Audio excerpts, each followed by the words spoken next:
Natal, in the early 20th century, was a land of sunshine and sport. Cricket pitches echoed with the thwack of leather on willow. Rugby fields rumbled with the sound of boots and cheers.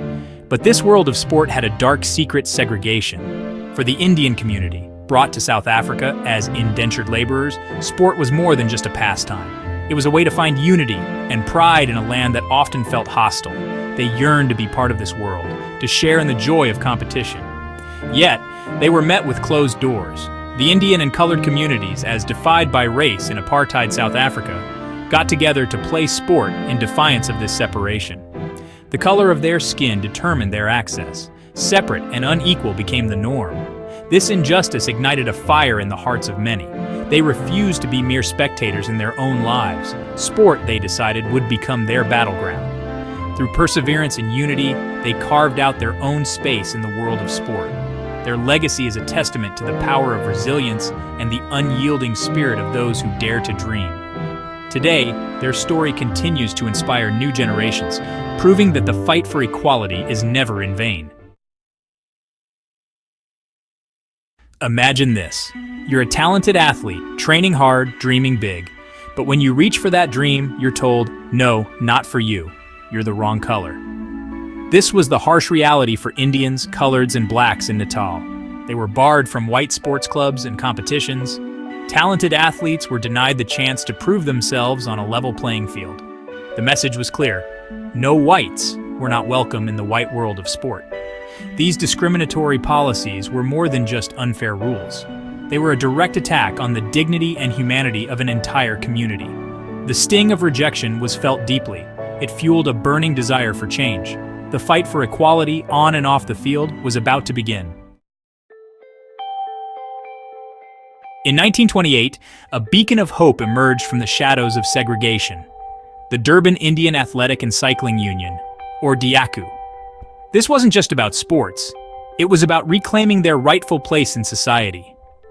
DIACU later changed its racial identity, became the Amateur Athletics Association of Natal AAAN, a sanctuary for non-white athletes. Here, talent triumphed over prejudice.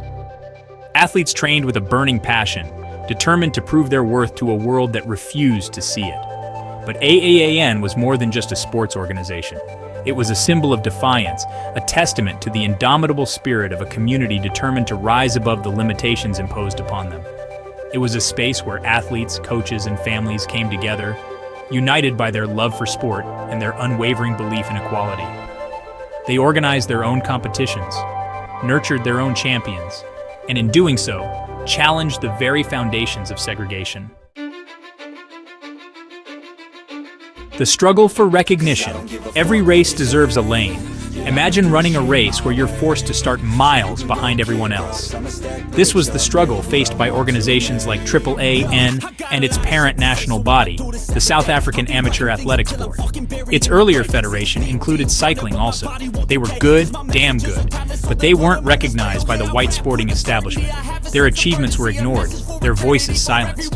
It was like playing a game with a rigged scoreboard. No matter how well they performed, they were always deemed inferior. But AAAN and SAAB refused to be invisible.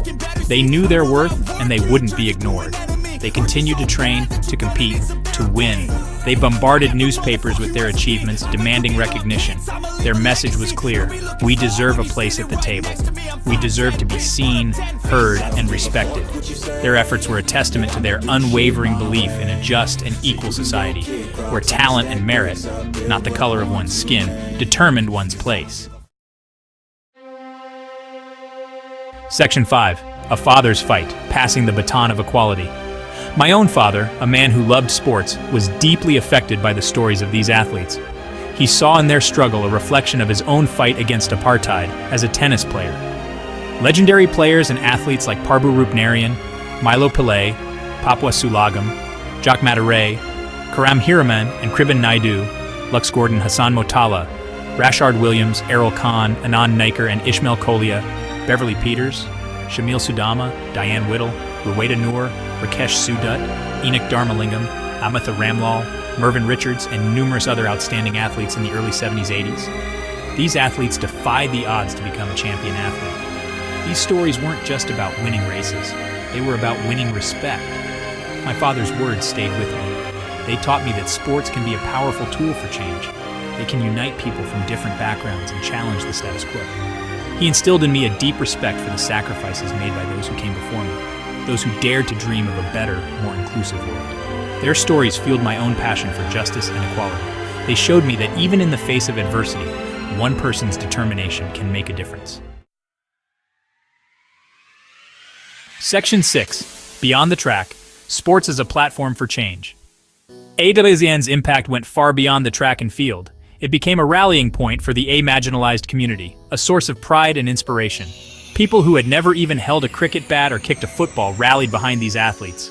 They saw in them a reflection of their own desire for equality and recognition. AAN meetings transformed into platforms for discussing social and political issues. The fight for sporting rights became intertwined with the larger struggle against apartheid. These athletes were more than just sportsmen. They were pioneers, breaking down barriers and challenging the very fabric of a segregated society.